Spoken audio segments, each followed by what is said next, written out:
All right, unfortunate topic. Thanks for tuning back in. I want to talk about these beheadings. So far, there have been three in the media. They've given names of people who might possibly be beheaded in the future, that they're making it like an ongoing saga, almost like a made for TV movie. What it reminds me of is when we first, well, I shouldn't say first, maybe the Gulf War that began exactly 555 days after September 11th, March 20th, 2003. You could call that the invasion of Iraq number two, which began in Baghdad on the 33rd parallel north, a significant number, the number 33. These hoaxes, including this, that are waged against us are repetitive. They're a cycle. At the beginning of the last invasion, we were treated to news just like this. There were images put on the web of the beheadings. At that time, I was in college, my sophomore and junior year. And I remember these videos being out on the web and my peers watching them. And I had one peer who actually got me to watch one of the videos, and it was the worst thing I've ever seen. To date, still the worst thing I've ever seen. Just gave me the chills. Still gives me the chills. And anyway, what I don't know, what I'm not sure about is if people are really being beheaded or if it's just CGI. But these things are part of a hoax, and the people who are being blamed, such as ISIS, are not responsible. Who's to blame is essentially our media and our world governments that create this type of propaganda so that we, the people, will accept the injustice that they will justify out of that, such as unnecessary wars. I remember for my peer group at the time, it made a lot of, males in my group think that the Iraq war was just and the people over there were barbaric. After all, look, they were cutting people's heads off, right?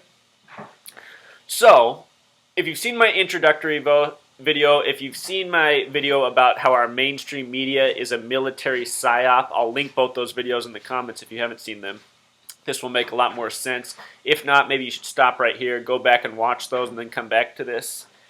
In that, I reveal that in the Army Field Manual, it's Rule 33-1 that speaks about the PsyOp program, the program dedicated to controlling the psychology of the people for military and strategic purposes. Well, as it happens in these stories that are presented to us on the media, from gun shootings to beheadings to September 11th to oil spills to so much more, the same number is coded at the center of it, and it's 33. And in this case, we've come to be told that this man doing the beheadings is a British man who refers to himself as the Beatle. In Gematri, the practice of coding numbers into words, the phrase the Beatle sums to 33. There's been mainstream media articles about why do they have them wear the color orange. Well, orange happens to be the only color I'm aware of that sums to 33 in Gematria. And the first story of the beheading, it said the prisoner was captured on November 22nd. 11 plus 22 sums to 33. That's the date JFK was assassinated in history. It's also the first day of Sagittarius, a very significant number. Let me show you why. Sagittarius in Gematria, I didn't write the math up here, but it's linked below in the comments, sums to 144. The phrase, mark of the beast, sums to 144. The word corporation sums to 144. It might all seem like a coincidence, but if you go to the Bible and look at Revelation 7:4, that's where the number 144,000 is referenced in terms of the uniting of nations of tribes of Israel, signifying this power. On the Mayan calendar, a Baktun happens to be 144,000 days. So this significant number in multiple cultures and in multiple languages.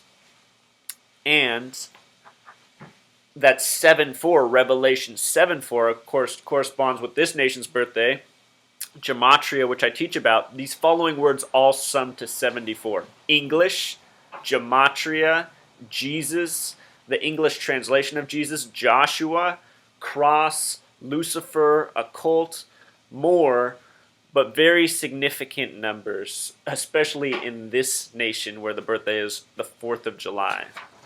So, going back to this, who is benefiting the most from all this fake on television? Who's benefiting from these wars? Who's benefiting from this misinformation? I think the answers are right before us. We see who advertises during these news segments. We see who gets the big military contracts.